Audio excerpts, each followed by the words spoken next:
नमस्कार दोस्तों, कैसे हैं आप सब लोग। उम्मीद करता हूँ अच्छे होंगे, अपनी स्टडी अच्छे से कर रहे होंगे। आज दिनांक 8 जनवरी 2026 को प्राइम एजुकेशन हब के इस यूट्यूब चैनल पे आपका स्वागत करता हूँ। आज की न्यूज़ पे बात करने से पहले हम बात कर लेते हैं। हमने ये इनिशिएटिव शुरू किया था 6 तारीख को, आज हो गई 8 तारीख, यानी कि हमें हो गया पूरे 3 दिन इस इनिशिएटिव को कंटिन्यू करते हुए। हम यहाँ पे राजस्थान करंट अफेयर्स में आरपीएससी द्वारा आयोजित लगभग सभी एग्जाम्स के करंट्स के इंपॉर्टेंट टॉपिक्स के बारे में बात करेंगे। आपको पहले भी हमने बताया ऑथेंटिक सोर्स से, और जो ऑथेंटिक न्यूज आपके सिलेबस के हिसाब से और पीवाईक्यू के हिसाब से जो इंपॉर्टेंट होगा उन्हीं टॉपिक्स को हम इसमें इंक्लूड करेंगे। ठीक है दोस्तों, तो चलते हैं आज के इंपॉर्टेंट न्यूज की तरफ। सबसे पहली न्यूज है वो है युवाओं के प्रशिक्षण को लेके। हमने कल बात करी थी कि किस तरह सरकार एआई कॉन्क्लेव का जेईसीसी में आयोजन कर रही है। दोस्तों एक्चुअली होता क्या है, एक योजना पेपर पे और उसके बाद धरातल पे, दोनों में जमीन आसमान का फर्क होता है, और यही दिखाता है ये न्यूज। पिछले 2.5 साल में 3,65,489 युवाओं को प्रशिक्षण दिया है RSLDC ने। ठीक है, लेकिन उनमें से रोजगार कितने लोगों को मिला है? केवल 13% को। ठीक है दोस्तों, जान लेते हैं हम कि RSLDC क्या है। राजस्थान कौशल एवं आजीविका विकास निगम है। ये 7 योजनाएं और 30 कोर्स संचालित करती है। 2010 में कंपनी एक्ट के तहत इसको गैर लाभकारी संस्था के रूप में पंजीकृत किया था, लेकिन फिर राज्य सरकार ने कॉरपोरेशन के रूप में 2014 में इसको कार्यरत कर दिया। तो कहीं कहीं अगर इसका 2010 भी आता है और 2014 भी, दोनों के फॉर्मेट में अंतर कर दिया, इस वजह से ये फर्क है इसमें। ठीक है दोस्तों, आता किसके अंदर में? ये कौशल नियोजन एवं उद्यमिता विभाग के अंतर्गत आता है। यानी कि एक कॉरपोरेशन है, एक कंपनी है जो राजस्थान सरकार के अंतर्गत काम करती है। कौन से डिपार्टमेंट के अंतर्गत करती है? कौशल नियोजन एवं उद्यमिता विभाग के अंतर्गत करती है। और ये राजस्थान में स्पेशली इसका काम है, जैसे प्रधानमंत्री कौशल विकास योजना है उसका क्रियान्वयन करना, और भी राजस्थान की जो योजनाएं हैं उनका क्रियान्वयन करना, युवाओं को स्किल प्रोवाइड करना। लेकिन स्किल देने और जॉब के बीच में जो गैप है दोस्तों वो काफ़ी बड़ा है। आपको पता है ऐसा क्यों है? अगर हम प्रैक्टिकली बात करें तो ये है कि फॉर्मेलिटीज़ हो जाती है। जो इंस्टीट्यूशन होते हैं उनका भी पर्पज होता है पैसा कमाना, ठीक है, और जो स्टूडेंट होते हैं उनका भी है कि हाँ ठीक है सर्टिफिकेट मिल जाएगा। लेकिन आपको पता है सिर्फ सर्टिफिकेट के बेस पे जॉब नहीं मिलती, आपको एक्चुअल में वो स्किल आना चाहिए। ठीक है, तो ये हमने बात कर ली दोस्तों। अगला एक पुरस्कार मिला है, शिक्षा श्री पुरस्कार। आप इसको देख के मत लगाना कि इन्हीं को शिक्षा श्री पुरस्कार मिला है। ये एक सिंबॉलिक फोटो मैंने आपके लिए लगाई है। ठीक है, ये जयपुर के राजकुमार वर्मा जी को मिला है दोस्तों। बहुत इंपॉर्टेंट है, याद रखना है, क्योंकि कॉन्टेम्परेरी है। और किस पे मिला है? टॉपिक भी इंपॉर्टेंट नहीं है, लेकिन आपके रेफरेंस के लिए, कि अगर आप रेफरेंस इसका याद रखेंगे तो आपको थोड़ा याद रखने में और एग्जाम में कैरी करने में ईजी रहेगा। कर्नल सोफिया कुरैशी, जो भारतीय सेना में योगदान पर रिसर्च किया है। मैं आपको बताया कर्नल सोफिया कुरैशी कौन है? ये भारतीय सेना में कर्नल की रैंक पे है। ठीक है, आपको पता होगा जब ऑफ सिंदूर हुआ था, ठीक है, ऑफ सिंदूर में जब भारतीय सेना की तरफ से ब्रीफिंग हुई थी, तो पहली ब्रीफिंग में इंडियन आर्मी की तरफ से कौन आई थी? कर्नल सोफिया कुरैशी। और एक अच्छा मैसेज वर्ल्ड वाइड उस टाइम गया था कि वुमेन एम्पावरमेंट का, कि इंडियन आर्मी किस तरह से प्रोफेशनली साउंड है और वहाँ पे वुमेन्स भी एम्पावर्ड है। इस तरह से किसके द्वारा दिया गया? सामाजिक विज्ञान अनुसंधान परिषद नई दिल्ली की ओर से। 2 चीजें याद रखनी है, शिक्षा श्री पुरस्कार किसको मिला? राजकुमार वर्मा जी को मिला। और कौन सी संस्था ने दिया? सामाजिक विज्ञान अनुसंधान परिषद नई दिल्ली के द्वारा। और किस पे दिया? टॉपिक भी हल्का सा कर्नल सोफिया कुरैशी के भारतीय सेना में योगदान पर जो रिसर्च हुआ उसके ऊपर दिया। ठीक है दोस्तों, अगला है अश्वगंधा। अश्वगंधा को जीआई टैग मिला है दोस्तों। बहुत इंपॉर्टेंट न्यूज है। अश्वगंधा एक तरह का, इस तरह का कुछ औषधीय एक पादप है जिसके काफ़ी ज़्यादा मेडिकल फायदे होते हैं। ठीक है, बहुत सारी बीमारियों में और मेडिसिन में इसका उपयोग होता है। तो ये नागौर जिले के अश्वगंधा को जीआई टैग मिला है। मैं आपको बता देता हूँ जीआई टैग क्या है। भारत सरकार का वाणिज्य मंत्रालय जीआई टैग इशू करता है। कहाँ पे करता है? जैसे मैं आपको बता दूं, ये करता है चेन्नई स्थित इसका एक विभाग है, रजिस्ट्री विभाग है, वो जारी करता है। वाणिज्य उद्योग मंत्रालय भारत सरकार के द्वारा, और चेन्नई में इसका जो विभाग है उसके द्वारा जारी किया जाता है। ठीक है दोस्तों, हमारे यहाँ ये एक कृषि उत्पाद है, ठीक है, उसको मिला है। इससे पहले भी एक कृषि उत्पाद को मिला था। मैं आपसे पूछता हूँ उसका नाम क्या है? वो है हमारा सोजत की मेहंदी। ठीक है दोस्तों, तो अब और टोटल राजस्थान में ये 22वां, ठीक है, ये 22वां प्रोडक्ट है जिसको जीआई टैग मिला है, यानी इससे पहले 21 प्रोडक्ट और है जिनको जीआई टैग मिल चुका है।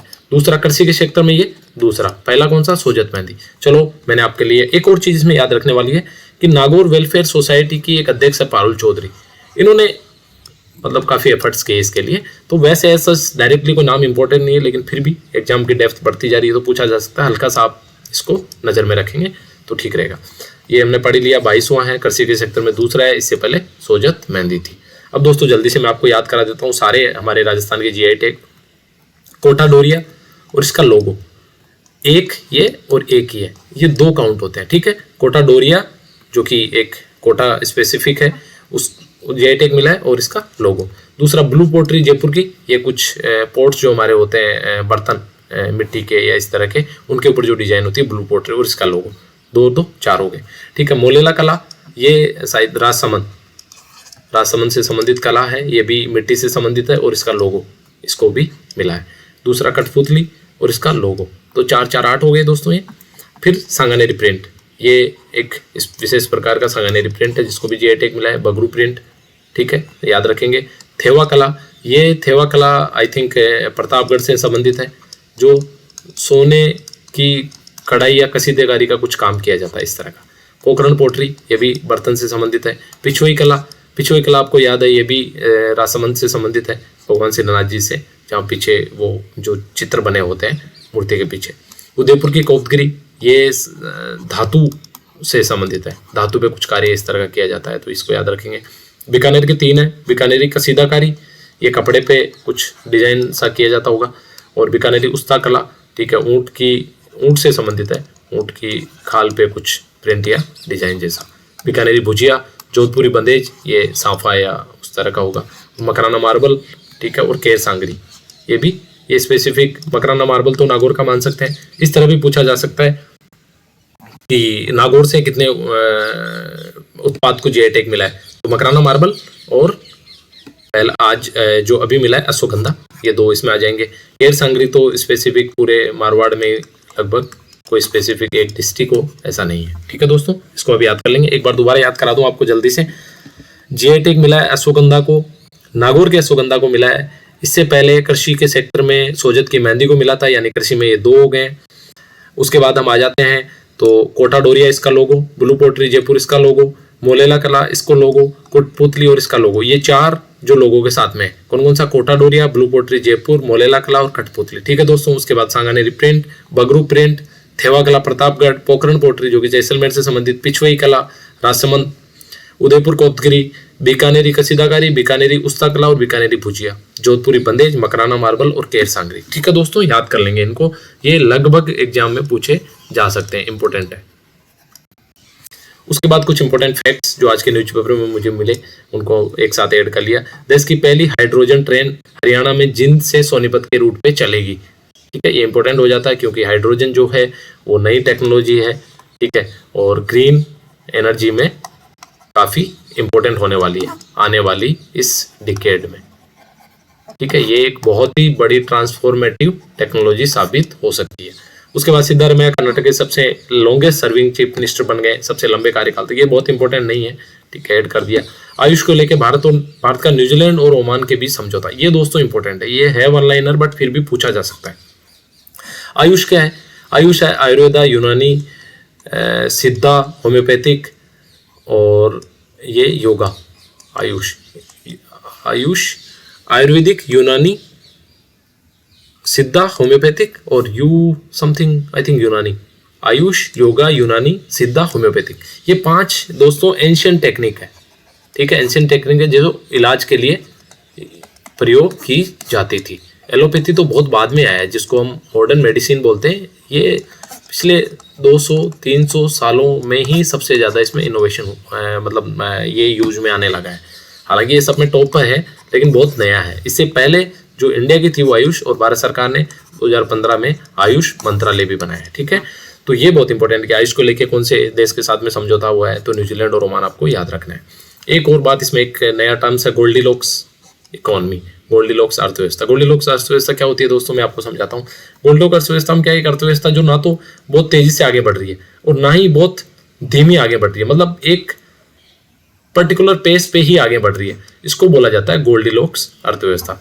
देखो, न तो तेज आगे बढ़ रही है और न ही बहुत धीमी, यानी महंगाई, रोजगार और विकास तीनों का जो संतुलन है वो बना हुआ है। इसको सिस्टमेटिक रिसर्च जो रिपोर्ट है उसने शो किया है कि इस तरह की अर्थव्यवस्था को गोल्डीलॉक्स अर्थव्यवस्था कहते हैं और भारत अभी इसी तरह की अर्थव्यवस्था की दायरे में आता है। क्यों? क्योंकि यहाँ क्या होता है, टैक्स जो है वो जितनी उम्मीद करती है सरकार उतना मिलता नहीं है, ठीक है, और सरकार के पास खर्च बढ़ाने की जो गुंजाइश है वो घट रही है। जब गुंजाइश घटती है तो जो पॉलिसी नीतिगत जो फैसले होते हैं वो अटक रहे होते हैं दोस्तों। जैसे फॉर एग्जांपल सरकार को मान लो एक नई स्कीम लॉन्च करनी है, बट उस स्कीम के लिए अगर पैसा ही नहीं है तो फिर वो फैसला अटक जाएगा। तो इसको ही बोलते हैं पॉलिसी ग्रिड लॉ। तो ये दोनों नए शब्द हैं, आप आंसर्स में अगर इनको यूज करोगे तो काफ़ी इम्प्रेसिव रहेगा। अब बहुत न्यूज में रही है, काफ़ी हंगामा भी हुआ संसद में, हमारा जो मनरेगा था, मनरेगा महात्मा गांधी रोजगार कार्यक्रम, उसका नाम बदल के VBG राम जी कर दिया गया है दोस्तों। VBG राम जी की फुल फॉर्म क्या है? विकसित भारत रोजगार एवं आजीविका मिशन ग्रामीण गारंटी अधिनियम। दोस्तों ये 2005 में आया था, ठीक है। इसके तहत 100 दिन के गारंटी युक्त रोजगार की व्यवस्था की गई थी कि हम आपको 100 दिन का रोजगार देने के लिए बाध्य हैं ग्रामीण क्षेत्रों में। अगर आपको 15 दिन तक रोजगार नहीं मिलता है तो आपको फिर भत्ता, बेरोजगारी भत्ता दिया जाएगा। इस तरह के प्रावधान इसमें थे दोस्तों। अभी सरकार ने इसमें चेंज कर दिया है, तो हमें जो बाकी विरोध है, सारी पॉलिटिकल बातें वो हमें करनी नहीं है। जो फैक्ट है कि क्या क्या चेंजेज हुए हैं वो हम पढ़ लेते हैं दोस्तों। अब सालाना 100 से बढ़ाकर 125 दिन कर दिए हैं। सबसे पहला चेंज ये किया है, ठीक है। खेती के दिनों में 60 दिनों का कार्य विराम। दोस्तों क्या होता था, हमारी जो एग्रीकल्चर है आज भी लेबर ओरिएंटेड है, ठीक है। तो लेबर ओरिएंटेड है, लेकिन पिछले 10-15 सालों से, जब से स्पेशली नरेगा आया है, समस्या ये हो रही थी कि खेती के काम के टाइम पे लेबर मिल ही नहीं रही थी। इस तरह की समस्या के समाधान के रूप में सरकार ने ये किया कि जब 60 डेज जो एग्रीकल्चर, मान लो कटाई का टाइम चल रहा है 15 दिन, 20 दिन, 30 दिन सीजन में, तो उस टाइम में मनरेगा को बंद रखा जाएगा। ये एक प्रावधान किया है। तो इसके थोड़े से पॉजिटिव एस्पेक्ट ये हो सकते हैं कि जब खेती को लेबर की आवश्यकता हो तब लेबर अवेलेबल हो, ठीक है दोस्तों। ठोस एवं टिकाऊ कार्य किए दोस्तों, ये तो आपको भी पता है कि मनरेगा में अब तक जो है इसी तरह कुछ भी ग्रेवल रोड, कच्ची रोड, कहीं पे भी, मतलब ये होता था कि वो इम्पोर्टेंस समझा ही नहीं जाता था कि ये काम इम्पोर्टेंट है या नहीं है। कहीं भी प्रस्ताव ले आते थे और काम शुरू कर देते थे। तो अब थोड़ा सा उसमें एक स्पेसिफिक तरीके से कि हाँ कौन सी सबसे जरूरी काम है और उसकी गुणवत्ता के साथ उस काम को पूरा किया जाए, ये सुनिश्चित करेगी सरकार। दूसरा, AI और जियो टैगिंग से पारदर्शिता और मॉनिटरिंग भी उस प्रोजेक्ट की जाएगी। 6 माह में डिजिटल तथ्यों के साथ सोशल ऑडिट अनिवार्य है। ये बहुत इंपॉर्टेंट प्रावधान लगा मुझे, सोशल ऑडिट। देखो दोस्तों, होता क्या है, वैसे भी सोशल ऑडिट लगभग ग्राम पंचायत के द्वारा जितने भी काम किए जाते हैं उनकी सोशल ऑडिट होनी अनिवार्य है, लेकिन एक्चुअल में होती नहीं है दोस्तों, ठीक है। खाता पूर्ति कर दी जाती है, 5-10 सरपंच अपने मिलने वाले लोगों के सिग्नेचर करवा के और सोशल ऑडिट कंप्लीट करवा देता है। बट अगर ये प्रावधान अच्छे से सरकार इसको फॉलो करेगी तो एक अच्छा प्रावधान होने वाला है। उससे क्या है कि पारदर्शिता आएगी, भ्रष्टाचार में कमी होगी और जमीनी स्तर पे वाकई में कार्य होंगे। नहीं तो क्या होता है कि जमीनी स्तर पे काम होते ही नहीं है, ठीक है दोस्तों। उसके बाद मजदूरी का भुगतान हर हफ्ते किया जाएगा और अगर 2 हफ्ते से अधिक की देरी तो 100 है मुआवजा। ये अच्छा प्रावधान है, क्योंकि होता क्या है इसमें बहुत सारी कई बार जो आपके वेजेज है वो काफ़ी पेंडिंग हो जाते थे और जो स्पेशली हमारे निचले तबके के जो निम्न वर्गीय लोग हैं उनके लिए बड़ा मुश्किल हो जाता है फिर कि उनको समय पे अगर मजदूरी ना मिले तो उनका जीवन यापन कठिनाई से गुजरता है। इस हिसाब से ये प्रावधान बहुत बढ़िया है। दूसरा, प्रशासनिक व्यय 6% से बढ़ाकर 9% कर दिया, जिससे पर्याप्त स्टाफ प्रशिक्षण भी सुनिश्चित। दोस्तों क्या होता था, ये 9% में ऐसे समझाता हूँ। अगर मान लो 100 रुपीज़ सरकार ने जारी किया नरेगा के लिए, तो 91, पहले क्या होता था 94 रुपीज़, अभी 91 रुपीज़, ये तो होगा मजदूरी में, ठीक है, जो श्रमिकों की मजदूरी। और बाकी कार्य के लिए पहले 6% होता था, अभी 9%। यानी कि थोड़ी प्लानिंग में, स्टाफिंग में, इनमें थोड़ा सा खर्चा बढ़ाया जा सकता है, यानी कार्य की गुणवत्ता सीधे रूप से प्रभावित होगी। ये सारे प्रावधान थे दोस्तों, याद कर लेने, बहुत इंपॉर्टेंट है। सीधा पूछा जा सकता है मनरेगा का पहले भी बहुत बार ये क्वेश्चन आया और अब ये चेंजेज आए तो ये क्वेश्चन 100% इंपॉर्टेंट हो जाता है। ठीक है, अब एक आर्टिकल था, थोड़े 2-3 फैक्ट इसमें इंपॉर्टेंट थे इसलिए मैंने इसको ऐड किया है। हेल्थ का सवाल सरकारों की प्राथमिकता में हो। स्पेशली राइटर इसमें बोलना चाह रहे हैं कि टोटल 26 एम्स है, 20 काम कर रहे हैं, बाकी रिपोर्ट्स बताती है कि एम्स में शिक्षकों की यानी कि डॉक्टरों की और लेक्चरर्स की दोनों की हर 5 में से 2 सीटें खाली है, यानी बहुत ही स्थिति खराब है जितने दावे सरकारें करती है। और एक्चुअल में, एक सेकंड दोस्तों, एक्चुअल में जो स्थिति है वो अलग तरह की है। तो इस तरह की प्रॉब्लम इसमें बता रहे हैं। तो ये दोबारा हम अपनी स्लाइड पे आ गए। दूसरा, फंड की कमी है। ठीक है, रख रखाव में कोताही है, मेडिकल उपकरण की खरीद या तो नहीं है या फिर अगर है तो पैक पड़े हैं, उनके बीओसी वगैरह नहीं हो रहे हैं। ठीक है, सह उपकरण के न होने से खराब हो रहे हैं। तो बहुत सारी प्रॉब्लम्स इनमें हैं। ठीक है, सिर्फ स्ट्रक्चर बना देने से चेंजेस नहीं आते, उसको रनिंग और उसको प्रॉपर वे में चलाने से ही चीज़ें बदलेगी। एक और बहुत इंपॉर्टेंट, हाँ, जिन 2 फैक्ट की मैं बात कर रहा था दोस्तों, आरएस मेंस में बहुत इंपॉर्टेंट है। आप आराम से किसी भी क्वेश्चंस में जो रिलेटेड हो इस तरह पॉलिसी से, ठीक है, गवर्नेंस से, उसमें यूज किया जा सकता है। क्या है ये तो बताया, स्वास्थ्य मंत्री ने कहा था कि जीडीपी के 2.5% तक बढ़ाएंगे, लेकिन पिछले 8 वर्षों से 1.6 तक ही सीमित है। दोस्तों 1.6 जीडीपी का हेल्थ पे बहुत ही कम परसेंटेज है और हमेशा बहुत सारी रिपोर्ट्स है, डाटा है जो इसको बढ़ाने की बात करते हैं, बट स्टिल हम यहीं फंसे हुए हैं। दूसरा, हमारे यहाँ राज्यवार जो असमानता है वो बहुत ज़्यादा है।